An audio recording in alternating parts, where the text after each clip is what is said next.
तो फाइनली बच्चों class 10th science का जो चैप्टर नंबर 2 है आपके एसिड बेस एंड साल्ट, तो इस चैप्टर के कंप्लीट जो आपके हैंड रिटन नोट्स हैं, जो इंग्लिश में नोट्स हैं, वो कंप्लीट नोट्स आपके तैयार हो चुके हैं। इस वीडियो के अंदर मैं आपको चैप्टर 2 है आपके एसिड बेस एंड साल्ट यानी अम्ल, क्षार और लवण, तो इस चैप्टर के कंप्लीट जो नोट्स है आपके हैंड रिटन कलरफुल नोट्स हैं, ये नोट्स कंप्लीट इस वीडियो के अंदर मैं आपको देने वाला हूं। तो वीडियो को आपको कंप्लीट देखना है और वीडियो को शुरू करने से पहले आप सभी बच्चों से मेरी एक रिक्वेस्ट है, यदि अभी तक आपने हमारे चैनल को सब्सक्राइब नहीं किया है तो सब्सक्राइब कर लीजिए और साथ में नोटिफिकेशन बेल को प्रेस कर लीजिए। और इससे पहले मैंने चैप्टर फर्स्ट है आपके केमिकल रिएक्शन एंड इक्वेशन, तो वो वाला चैप्टर मैंने ऑलरेडी अपलोड कर दिया है। अगर अभी तक आपने उस चैप्टर के नोट्स अब तक नहीं देखे हैं तो उसका लिंक आपको डिस्क्रिप्शन में मिल जाएगा, वहां जाकर आप उस चैप्टर को भी देख सकते हैं।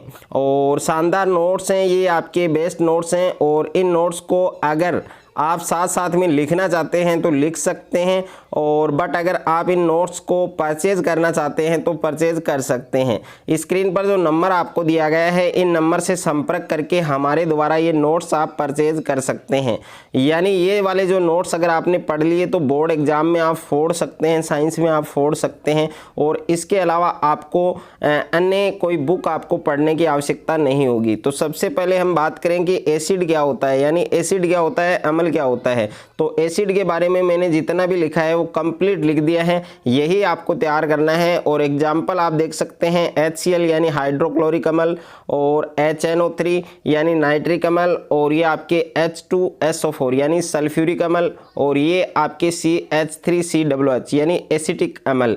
तो ये सभी जो एग्जाम्पल हैं ये आपके एसिड के हैं। उसके बाद में है आप देख सकते हैं सम नेचुरल एसिड, यानी कुछ प्राकृतिक एसिड हैं, कुछ नेचुरल एसिड हैं आपके, और उसमें कौन कौन से एसिड उपस्थित होते हैं। तो यहाँ पर है नेचुरल सब्सटेंस और यहाँ पर है एसिड प्रेजेंट, यानी एक्टुअम में क्या होता है आपके एक्टिक एसिटिक एसिड होता है, ओके। और श्योर मिल्क में क्या होता है आपका जो दही होता है उसमें लैक्टिक एसिड होता है, और ऑरेंज यानी संतरे में कौन सा होता है, सिट्रिक एसिड होता है। लेमन यानी नींबू में कौन सा होता है, सिट्रिक एसिड होता है। और यहाँ पर आप देख सकते हैं टार्ट्रिक अम्ल होता है आपके, यानी, और उसके बाद में टोमेटो यानी टमाटर में आपके ऑक्जेलिक अम्ल, और आंट स्टिंग यानी जो चिंटी का डंक है उसमें आपके मेथेनोइक एसिड होता है। उसके बाद में बेस के बारे में आप देख सकते हैं, बेस के बारे में भी कंप्लीट है, यानी क्षार क्या होता है। तो base are bitter in taste, यानी ये स्वाद में तीखे होते हैं, कड़वे होते हैं। और यहाँ पर base turn red litmus paper blue, यानी जो लाल लिटमस पत्र होता है उसको कैसा करते हैं, ब्लू करते हैं। तो कंप्लीट आप देख सकते हैं ये आपके एग्जाम्पल है बेस के NaOH यानी कास्टिक सोडा, सोडियम हाइड्रोक्साइड, और ये आपके पोटेशियम हाइड्रोक्साइड, ये आपके कैल्शियम हाइड्रोक्साइड, और ये आपके मिल्क ऑफ मैग्नीशिया या मैग्नीशियम हाइड्रोक्साइड आप बोल सकते हैं। आप देखिए यहाँ पर जय माता दी, ये आप सभी बच्चों को कमेंट बॉक्स में ज़रूर लिखना है, जय माता दी। और यहाँ पर इसको जो मैंने हाईलाइट किया है ये काफ़ी इंपॉर्टेंट है एग्जाम की दृष्टि से। तो यहाँ पर आप देख सकते हैं MgOH का होल ट्वाइस, यानी मिल्क ऑफ मैग्नीशिया बोल सकते हैं, या magnesium hydroxide is used to remove the acidity, okay, of the stomach, यानी पेट की जो अम्लता है, जो एसिडिटी है, उसको दूर करने के लिए, उसको हटाने के लिए कौन सा क्षार हम काम लेते हैं, मिल्क ऑफ मैग्नीशिया या मैग्नीशियम हाइड्रोक्साइड। उसके बाद में देखिए एक यहाँ पर भी मैंने हाईलाइट किया है CaOH का whole twice is used to remove acidity of soil, यानी मिट्टी की जो अम्लता है उसको दूर करने के लिए, उसको हटाने के लिए कौन सा क्षार यूज किया जाता है, कैल्शियम हाइड्रोक्साइड यूज किया जाता है। उसके बाद में है इंडिकेटर्स, यानी इंडिकेटर्स क्या होते हैं, सूचक क्या होते हैं। तो इंडिकेटर्स के बारे में मैंने इसकी परिभाषा यहाँ पर लिखी है कि सच substances which indicate the presence of acid and base in the solution bye colour change और स्मेल चेंज और आर कॉल इंडिकेटर्स, यानी ये सूचक की परिभाषा है आपकी। अब टाइप्स ऑफ इंडिकेटर्स यानी सूचक के प्रकार, तो सूचक सूचक के जो प्रकार हैं वो कौन कौन से हैं। तो इसमें पहला है नेचुरल इंडिकेटर, और नेचुरल इंडिकेटर के बारे में आप कंप्लीट देख सकते हैं। Those indicators which are obtained from natural sources are called natural indicators. और इसके एग्जाम्पल कौन कौन से हैं, लिटमस है आपके, और टर्मेरिक है, और केबेज है, और पेटूनिया है, जेरेनियम है। और यहाँ पर देखिए litmus solution is a purple dye obtained from the lichen plant of the यहाँ थेलोफाइटा ग्रुप, यानी जो थेलोफाइटा समूह है उसके लाइकेन पौधे से ये निकाला जाता है लिटमस। और उसके बाद में है साइंथेटिक्स इंडिकेटर्स, और साइंथेटिक्स यानी जो संश्लेषित सूचक होते हैं वो क्या हैं, तो those indicators which are prepared chemically are called synthetics indicators. और इसके एग्जाम्पल कौन कौन से हैं, मेथिल ऑरेंज है और फिनोल्फ्थेलिन है। उसके बाद में है ऑल फैक्ट्री इंडिकेटर्स यानी गंधीय सूचक, तो such substance whose smell change in acidic और basic medium are call olfactory indicator. यहाँ पर इसकी एग्जाम्पल है ओनियन है, वेनिलिया है, और क्लोव और ऑयल। ओके, उसके बाद में प्रॉपर्टीज ऑफ एसिड यानी जो अम्ल हैं उसके गुणधर्म। तो इसमें पहला प्रॉपर्टीज क्या है आपके, acids are sure in taste, यानी ये स्वाद में क्या होते हैं, जो एसिड होता है वो स्वाद में खट्टा होता है। दूसरा है कि these dissolve in water and give hydrogen ions, ये जलीय विलयन में H+ आयन देते हैं, हाइड्रोजन आयन देते हैं। तीसरा है it's turns blue litmus paper red, ये नीले लिटमस पत्र को लाल कर देते हैं। और 4 नंबर है देर एक्वेस सॉल्यूशन कंडक्ट इलेक्ट्रिसिटी, यानी ये विद्युत का चालन करते हैं। उसके बाद में प्रॉपर्टीज ऑफ बेस, तो इसके जो प्रॉपर्टीज है वो आप देख सकते हैं, base are bitter in taste. दूसरा है these dissolve in water and give hydroxyl ions. तीसरा है it turns red litmus paper blue. और 4 नंबर है it feels like soap to the touch. उसके बाद में नेक्स्ट है आपके कि reaction of acid with metals, यानी reaction of acid with metals यानी धातुओं की अम्ल के साथ रिएक्शन। जब हम धातुओं की अम्ल के साथ रिएक्शन करते हैं यानी मेटल की हम एसिड के साथ रिएक्शन करवाते हैं तो हाइड्रोजन गैस है वो क्या होती है, इन्वॉल्व होती है। ओके, और यहाँ पर आप देख सकते हैं मेटल प्लस एसिड, उसके बाद में साल्ट प्लस H2 यानी हाइड्रोजन गैस, ये दोनों एग्जाम्पल आप देख सकते हैं। और उसके बाद में है reaction of base with metals, यानी जो धातु हैं उनकी क्षार के साथ रिएक्शन, बेस के साथ रिएक्शन।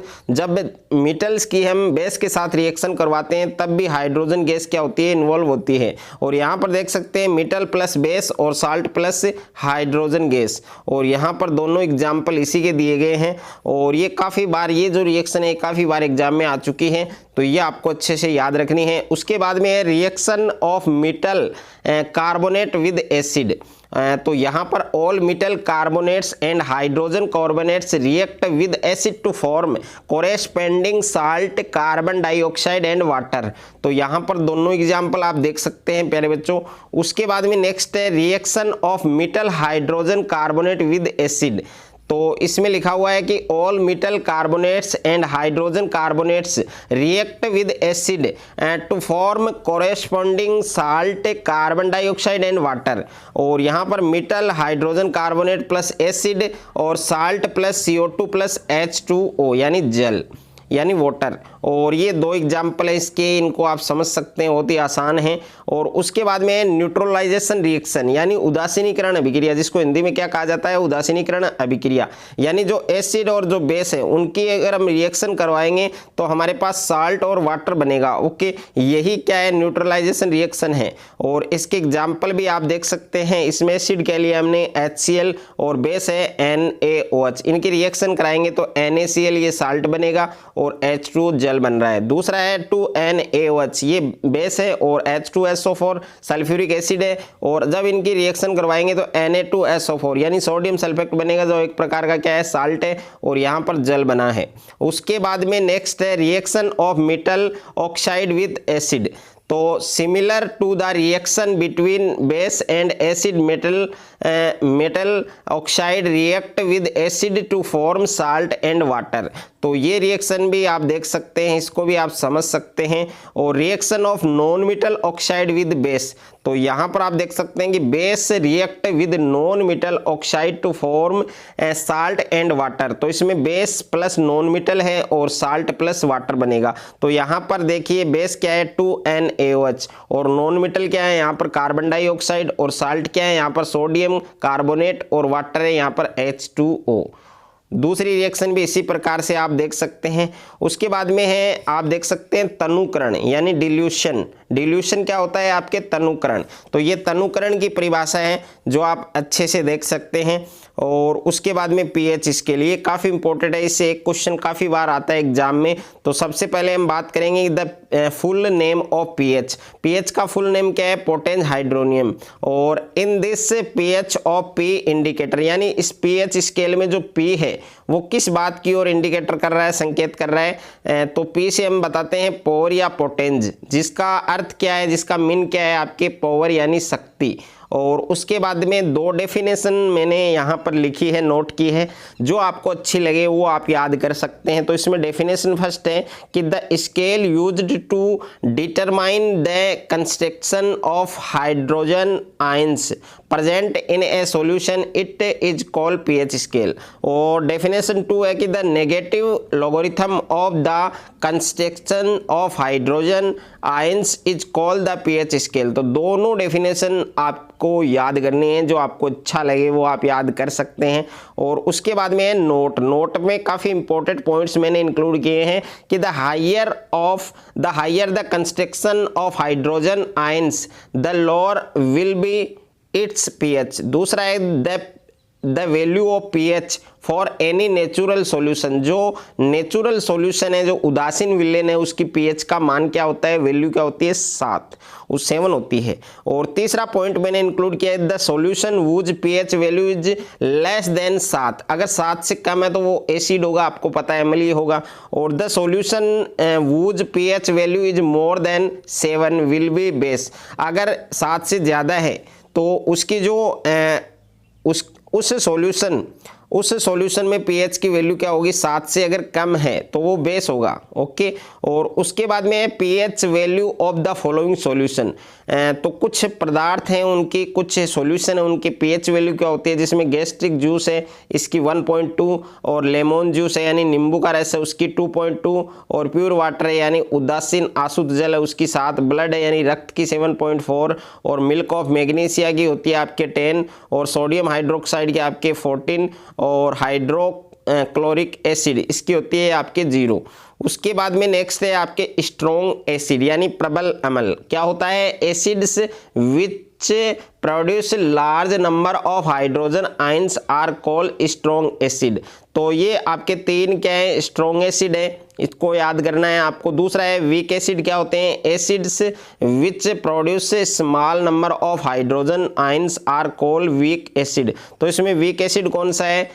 एसिटिक एसिड होता है। और स्ट्रॉन्ग बेस क्या है? अब स्ट्रॉन्ग बेस की परिभाषा क्या है कि those base which ion completely in aqueous solution are called strong base. और इसमें स्ट्रॉन्ग बेस है NaOH और KOH। उसके बाद में वीक बेस क्या है?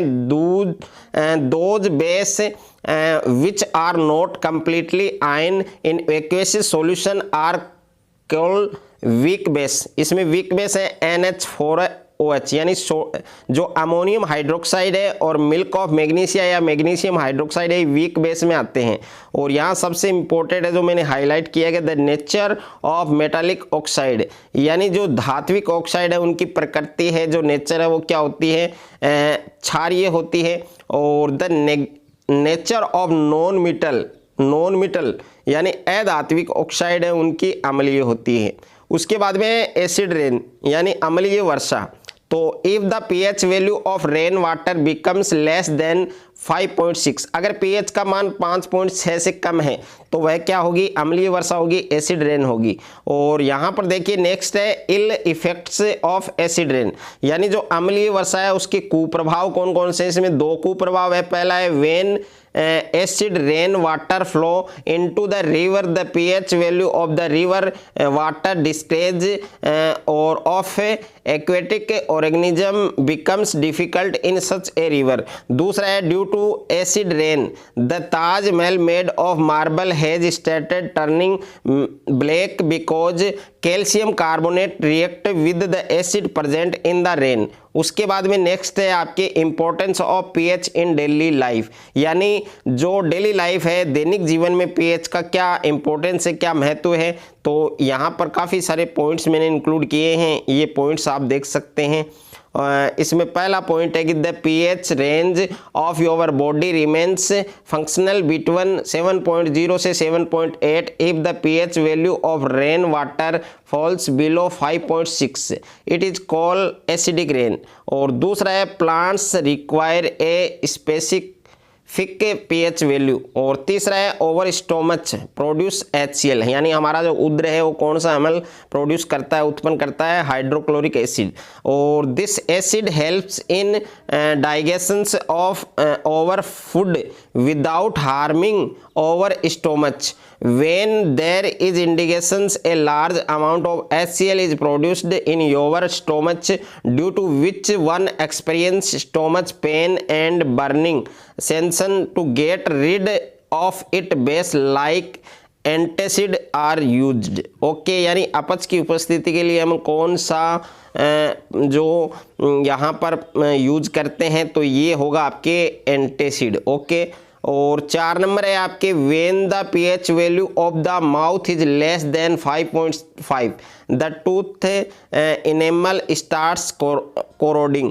और 5 नंबर है bee sting release methanoic acid the use of a weak base like baking soda on the stung part provides relief. और हाईलाइट किया गया है यहाँ पर कि tooth enamel is made of calcium phosphate, यानी जो दांतों का जो इनेमल होता है वो कौन से पदार्थ से बनाया जाता है, कैल्शियम फास्फेट से बनाया जाता है।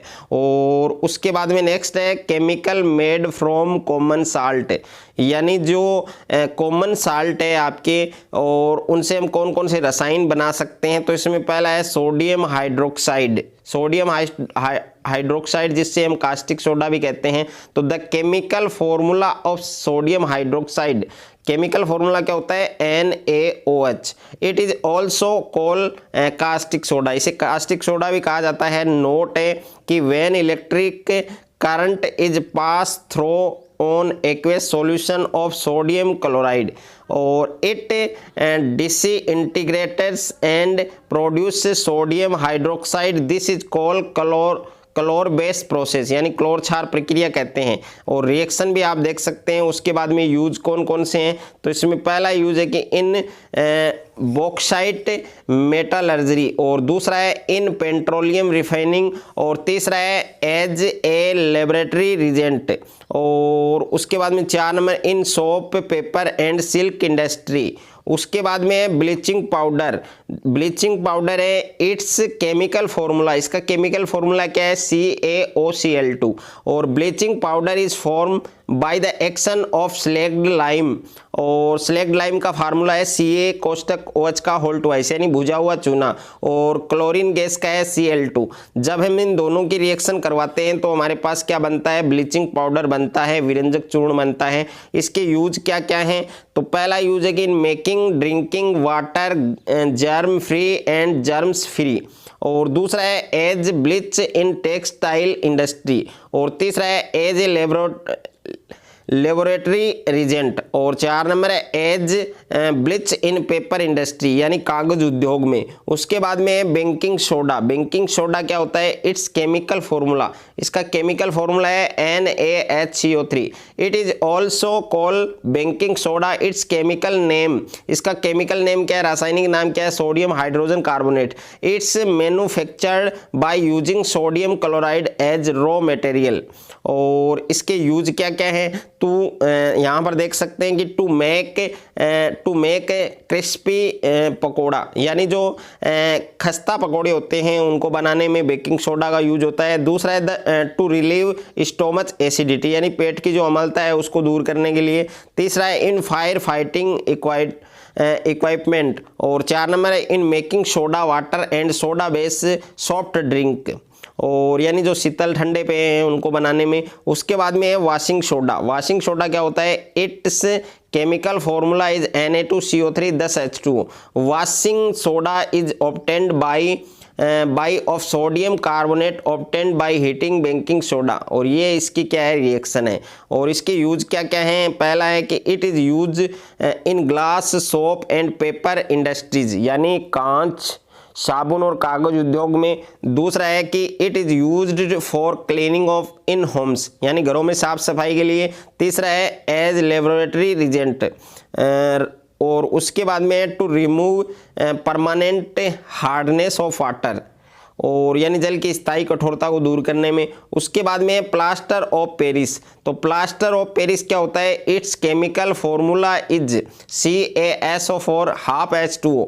When gypsum is heated at 373 kelvin its gives up water molecules and form calcium sulphate semihydrate और hemihydrate which is called plaster of Paris. और ये रिएक्शन है, यानी CaSO4 half H2O plus C1 जो Hemy hydrate होता है और अर्ध हाइड्रेट होता है, ये दोनों आपस में मिलकर क्या बनाते हैं? जिप्सम बनाते हैं। और इसके यूज क्या क्या हैं? तो इसमें पहला यूज है कि इन बिल्डिंग कंस्ट्रक्शन और भवन निर्माण में। दूसरा है इन डेंटिस्ट्री, और तीसरा है इन मेकिंग स्टैचू, यानी मूर्तियां बनाने में। 4 में टू मेंड ब्रोकन बोन्स। तो ये 4 यूज है जो आपको अच्छे से याद करने हैं। और इसी के साथ आपका चैप्टर 2 कंप्लीट हो चुका है। बहुत ही शानदार नोट्स थे। अगर आपको ये नोट्स अच्छे लगे, अगर आपको ये वीडियो अच्छा लगे, तो वीडियो को आप ज़्यादा से ज़्यादा बच्चों के साथ शेयर करें, ज़्यादा से ज़्यादा वीडियो को लाइक करें, और चैनल पर आप नए हैं तो चैनल को आप सब्सक्राइब कर लीजिए और साथ में नोटिफिकेशन बेल को प्रेस कर लीजिए।